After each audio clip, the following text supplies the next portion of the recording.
Hello my dear friends, this is Preeti Rao and you are welcome to my channel Commerce Net Express.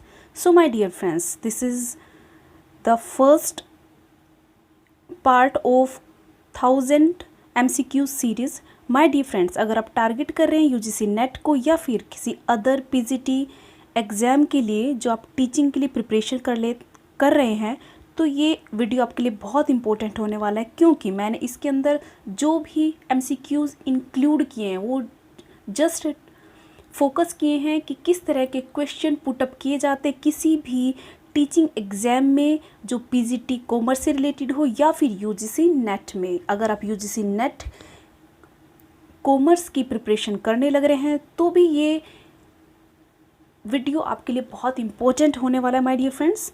तो my dear friends, आगे बढ़ने से पहले मैं आपसे रिक्वेस्ट करना चाहूँगी, अगर आप मेरे चैनल पर न्यू हैं तो प्लीज़ सब्सक्राइब कीजिए और साथ में लाइक भी कीजिए। तो माय डियर फ्रेंड्स, बिना किसी देरी किए हम चलते हैं अपने क्वेश्चन नंबर फर्स्ट पर। ये देखिए आपके सामने क्वेश्चन नंबर फर्स्ट। तो my dear friends, which one is true, इसमें पूछ रहा है विच वन इज़ ट्रू। आपको बताना है इनमें से जो 4 ऑप्शंस दिए हैं इनमें ट्रू कौन सा है। First, balance sheet is best tools to show the financial health of a business. Second, profit and loss account considered as a tool to measure net worth of a business. Third, dual aspect concept assume life time indefinite life of the entity, and fourth, none of the above। तो आपको only true बताना है, इसका मतलब सिर्फ एक true है इसके अंदर और सारे रॉन्ग हैं, या फिर आपका ऑप्शन फोर्थ भी हो सकता है। तो माय डियर फ्रेंड्स, सबसे पहले इन्होंने बोला है कि balance sheet is the best tool to show the financial health of the business. Is it true और wrong? It is true, yes. कोई भी किसी भी बिजनेस का बैलेंस शीट जो होती है वो उसकी फाइनेंशियल हेल्थ को प्रेजेंट करती है। It is true. नेक्स्ट, यहाँ पे बता रहा कि profit and loss accounts considered as a tool to measure net worth. देखिए की पॉइंट पकड़िए, net worth of a business. क्या P&L अकाउंट किसी भी बिजनेस का नेट वर्थ बताती है? देखिए जो P&L अकाउंट होता है किसी पर्टिकुलर टाइम पीरियड में उस बिजनेस के अंदर क्या प्रॉफिट है क्या लॉस है वो बताती है। मीन्स जो एक्चुअली जो स्टेटमेंट होती है उसके अंदर होता क्या है, उसके अंदर एक्सपेंसेस होते हैं और रेवेन्यूज़ होते हैं, उनकी स्टेटमेंट होती है। तो हम नेट वर्थ हम यहाँ पे कर रहे हैं कंसीडर कि वो P&L account net worth present नहीं करती है। ओके, फिर भी नेक्स्ट देख लीजिए, dual aspect concept assume indefinite life of the entity. क्या जो ड्यूअल एस्पेक्ट कॉन्सेप्ट हमारा जो अकाउंटिंग का है, क्या वो किसी भी बिजनेस की इनडेफिनाइट लाइफ को अज्यूम करके चलता है? नहीं, ये भी रॉन्ग है, ऐसा इसमें कुछ भी नहीं है। तो हमारा जो राइट ऑप्शन है वो है फर्स्ट। Next question.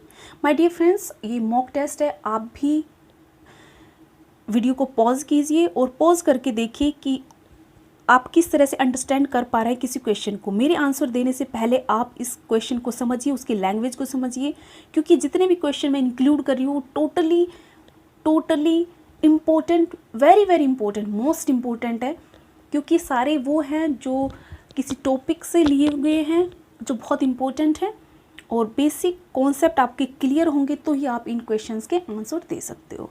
तो माय डियर फ्रेंड्स, आपके सामने next question second, which one is false. इसके अंदर बताना है कौन सा फॉल्स है। सबसे पहले आपको इम्पोर्टेंट है क्वेश्चन को रीड कीजिए, इसमें क्या पूछा है, सबसे पहले अंडरस्टैंड करना बहुत ज़रूरी है, देन उसके की पॉइंट्स को पकड़िए। फॉल्स, फर्स्ट फॉल्स बताना में, liability of a member is limited to the extent of capital contributed by the partner. क्या ये सही है? किसी भी मेंबर की लायबिलिटी उतनी ही होती है जितना उसने पार्टनरशिप में अपना कैपिटल का कंट्रीब्यूशन दिया है।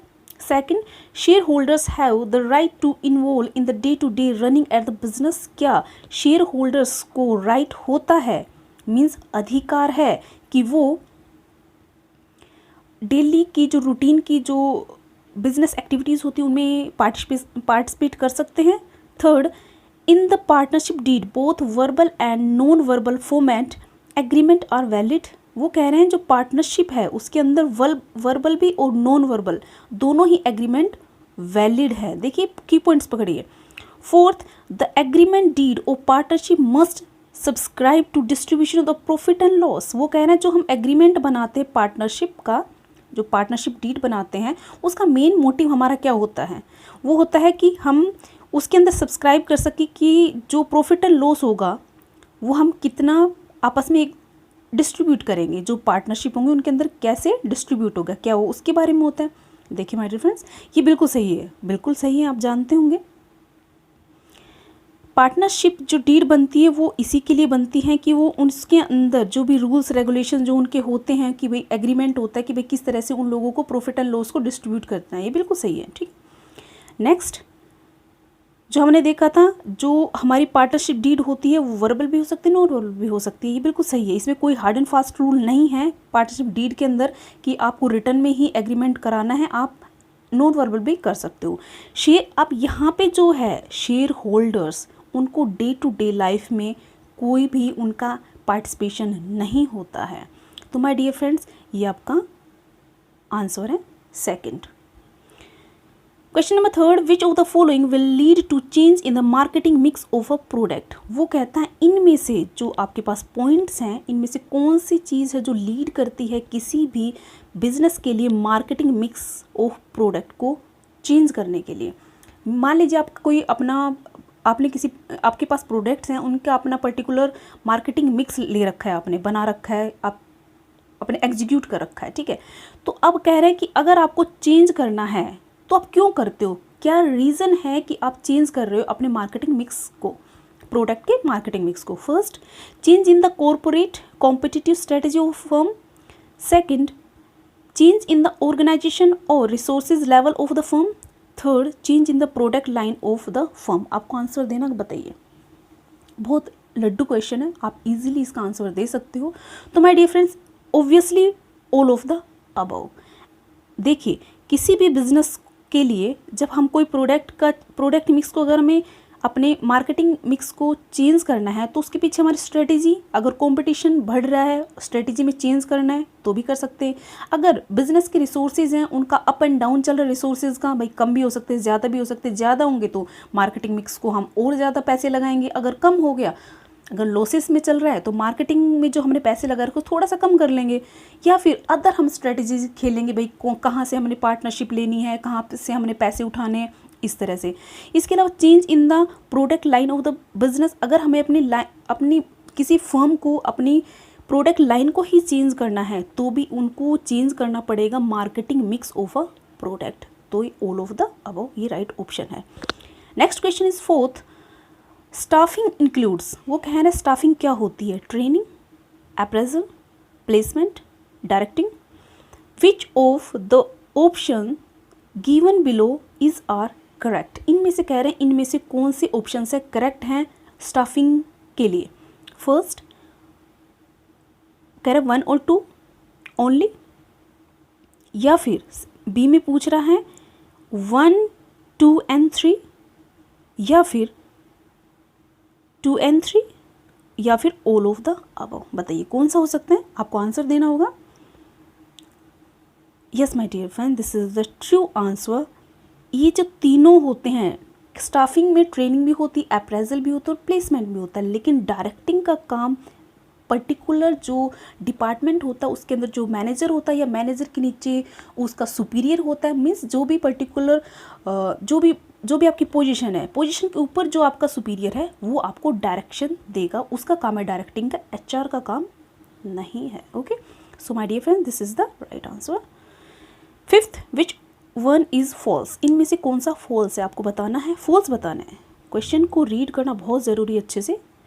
Okay, first, a profession is something which is more than a job. Yes, देखिए कोई प्रोफेशन होता है मोर देन जॉब ही होता है। मान लीजिए वकील है, आप जो एडवोकेट देख रहे हैं, या कोई सीए है, वो क्या होते हैं, प्रोफेशनल्स होते हैं, वो मोर देन जॉब होते हैं, जॉब तो कर ही रहे हैं लेकिन उनका वो अपना प्रोफेशन है, उन्होंने एक अपनी डिग्री ले रखी है, ठीक है। Second, those engaged in profession are called professional. जो इंगेज्ड होते हैं प्रोफेशन के अंदर उनको प्रोफेशनल कहते हैं, बिल्कुल ट्रू है। all those activities which are directly or indirectly help in distribution of goods to the ultimate consumer is called trade। सबसे पहले आपको पता होना चाहिए ट्रेड होता क्या है, तब आप इसका आंसर दे सकते हो। Fourth, it is career for someone who is to be competent in their respective area. क्या एक जो प्रोफेशन होता है वो क्या होता है, एक तरह से कॉम्पिटेंट होता है अपने रेस्पेक्टिव एरिया के अंदर कि जो भाई मैं उनसे बेटर हूँ, कंपटीशन होता है, कॉम्पिटेंट होता है, अपनी योग्यता होती है, समझते हो आप। तो वो एक करियर की तरह लेकर अपनी योग्यता को लेकर उस अपने पर्टिकुलर एरिया में क्या बनाते हैं, अपनी पहचान बनाते हैं। तो ये एक प्रोफेशन है। लेकिन यहाँ पे जो हम दे रखा है, ये सब तीनों दे रखे हैं देखिए प्रोफेशन के लिए, और तीनों ही करेक्ट है। लेकिन जब बात करते हैं ट्रेड के बारे में तो आपको पता होना चाहिए ट्रेड क्या होता है। देखो ट्रेड जो होता है वो जो मेन होता है किसके लिए होता है, बाइंग और सेलिंग, ठीक है। ट्रेड जो हमारा होता है बाइंग और सेलिंग होता है, ठीक है। लेकिन वो कह रहे हैं all those activities which are directly और indirectly help in distribution of goods. मान लीजिए आप मान लीजिए मैं एग्जांपल लेती हूँ, अगर आप काम कर रहे हो किसी ब्रोकिंग कंपनी में, क्या वहाँ पे आप डिस्ट्रीब्यूशन कर रहे हैं किसी चीज़ का, लेकिन वो भी तो एक ट्रेड है। अगर आप काम कर रहे हो शेयर मार्केटिंग में, वहाँ पे ट्रेड कर रहे हो, आप डीलिंग कर रहे हो, लेकिन वहाँ पे कोई डिस्ट्रीब्यूशन नहीं हो रहा है गुड्स का। तो माय डियर फ्रेंड्स ये रॉन्ग स्टेटमेंट है, ठीक है। ट्रेड में डिस्ट्रीब्यूशन ऑफ गुड्स का मतलब ऐसा है कि हो सकता है, लेकिन ओनली यही नहीं है। ट्रेड काफ़ी बड़ा कॉन्सेप्ट है, ठीक है। तो wrong answer is third. Sixth, what are the merits of the government company. किसी भी गवर्नमेंट कंपनी के क्या मेरिट्स हो सकते हैं। देखिए वो बहुत इजीली फॉर्म्ड हो सकते हैं क्योंकि गवर्नमेंट कंपनी है, इजीली उसको रजिस्ट्रेशन वगैरह बहुत इजीली हो जाता है।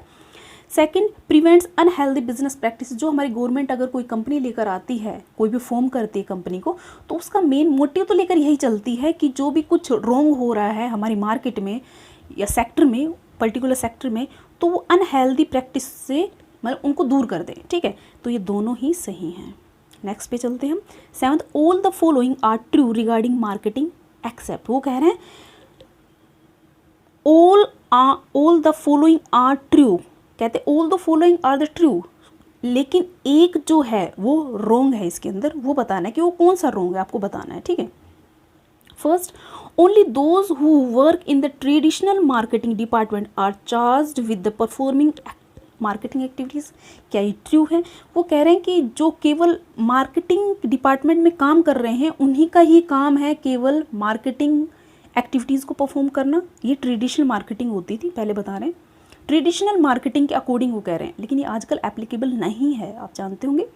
सेकंड दे रखा है any individual inside of an organisation who can potentially win और lose customer is in marketing. Yes, देखिए ये अपने पर्टिकुलर एक इंडिविजुअल से, वो सेल्समैन हो या फिर होलसेलर हो या फिर किसी डिपार्टमेंट से कोई मैनेजर हो, उसकी कॉम्पिटेंसी होती है, उसके अंदर पोटेंशियल होती है कि वो कस्टमर को जीतता है या लूज़ करता है। तो एक मार्केटिंग का ही कॉन्सेप्ट है, ठीक है। नेक्स्ट है marketing is involved whether whenever individual और organisation have a choice to make. Yes, marketing actually involve ही इसी चीज़ के अंदर होती है कि वो आपके सामने प्रेजेंट करेगी कि आपके पास ये चॉइस। मान लीजिए एग्जांपल लेते हैं, एक आ रहा है आपके पास लक्स सोप और एक है आपके पास सिंथोल, ठीक है, दो हैं। मान लीजिए इसकी ऐड आ रही है आपके सामने, लेकिन नेक्स्ट ऐड आ गई सिंथोल की, तो आपके सामने एक ऑप्शन आ गया, एक चॉइस आ गई कि आप ये भी ले सकते हो, ये भी ले सकते हो, ठीक है। तो एक चॉइस आपको मिल जाती है, वो क्या होती है, मार्केटिंग। ये मार्केटिंग का ही पार्ट है कि आपको चॉइस, मतलब आपको एक ऑर्गेनाइजेशन चॉइस देता है, ठीक है। तो ये भी एक मार्केटिंग का पार्ट है। नेक्स्ट है any set of activities attempting to influence consumer choice is marketing. वो जैसे मैंने एग्जांपल दिया कि जो एक्टिविटीज़ होती हैं किसी भी कस्टमर की चॉइस को इन्फ्लुएंस करने के लिए, वो क्या है, मार्केटिंग का पार्ट है। Yes, it is true. लेकिन हमने जो फर्स्ट रीड किया था ये रॉन्ग है। ये क्या है, रॉन्ग है, और सारे ठीक है। हमें एक्सेप्ट ही देखना था, तो ये हमारा answer is first. Eighth, dash is are the ways to overcome marketing myopia. देखो ऐसे क्वेश्चन पढ़ने से पहले सबसे पहले आप जो की पॉइंट है उसका पता होना चाहिए वो एक्चुअली होता क्या है। जो मार्केट मायोपिया था ये 1960 में जो मिस्टर लेविट थे उन्होंने दिया था, ठीक है, लेविट ने दिया था ये 1960 में। इसका मतलब होता है कि narrow minded approach of marketing. जो मार्केटिंग होती है मैनेजमेंट में किसी कंपनी के अंदर, वो नैरो माइंडेड हो, उसको क्या क्या क्या कहते हैं, मार्केटिंग मायोपिया। वो कहते हैं उसे ओवरकम कैसे किया जा सकता है, उसे ओवरकम कैसे हुआ जा सकता है, या उसे भाई उसको किस तरह से हम इग्नोर करें, किस तरह से रिमूव करें अपनी कंपनी से, वो ऐसे पूछ रहा है। तो उसमें बताना है ये, first be customer led not product oriented. वो कहते हैं किसी कंपनी को कस्टमर ओरिएंटेड होना चाहिए rather than product. It is true, yes true.